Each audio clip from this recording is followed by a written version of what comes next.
পিতবরে যে সোনা বানায় বেচতে পারে ঠিক না?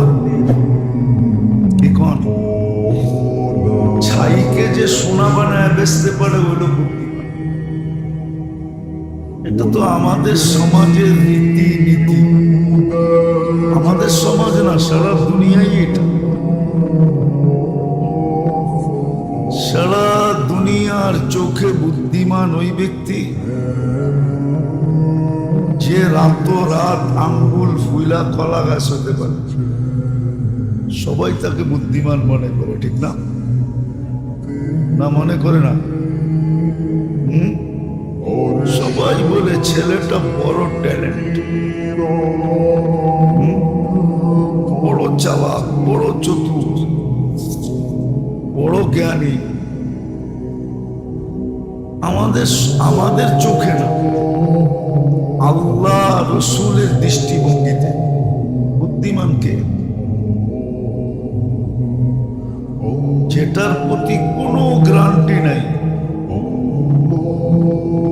ওটার পিছনে দৌড়ানো বুদ্ধিমানের কাজ না, যেটার পিছনে গ্যারান্টি আছে ওটার পিছনে দৌড়ানো বুদ্ধিমানের কাজ। তাহলে আমরা তো কেউ দৌড়াই না। আখেরাতের প্রত্যেকটা জিনিসের উপরে গ্যারান্টি আছে, হবেই হবে, কিঞ্চিত সুতা পরিমাণ এদিক ওদিক হবে না। আমার মন মানুক আর না মানুক, আমার বিদ্যা বলুক আর না বলুক, আমার সমাজে প্রচলন থাকুক আর না থাকুক, সত্য এটাই, আল্লাহ রসুলের দৃষ্টিভঙ্গিতে যে বুদ্ধিমান সেই বুদ্ধিমান। আখেরাতের প্রত্যেকটা জিনিস গ্যারান্টি যুক্ত, দুনিয়ার কোনো বিষয় গ্যারান্টি নেই। 1000 কোটি টাকা দিয়ে ব্যবসা খুললেই যেন লাভ হবে, তাহলে দুনিয়ার ইতিহাসে বড় বড় কোম্পানিগুলা কেন দেউলিয়া হতো? বড় বড় কোম্পানিগুলা একদিন কেন বিলুপ্ত হয়ে যেত?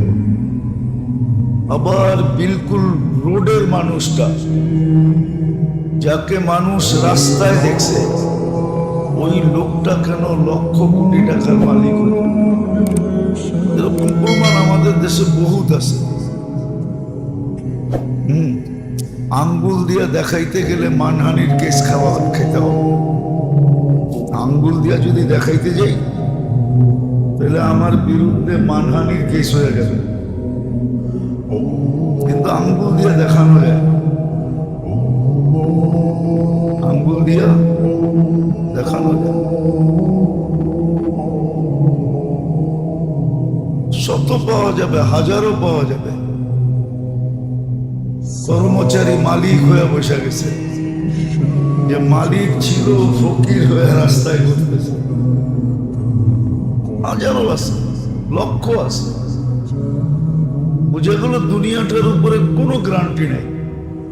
এটা কোরআনে সুস্পষ্ট, ওমা তাশাউনা ইল্লা আইয়াশা আল্লাহ না চাইলে হবে না। আর আখেরাতের প্রত্যেকটা জিনিসের উপরে গ্যারান্টি আছে, কিন্তু ভালো মতে দেখলে দেখা যাবে যেটার প্রতি কোনো গ্যারান্টি নাই ওটার পিছেই আমাদের শ্রম সবচেয়ে বেশি।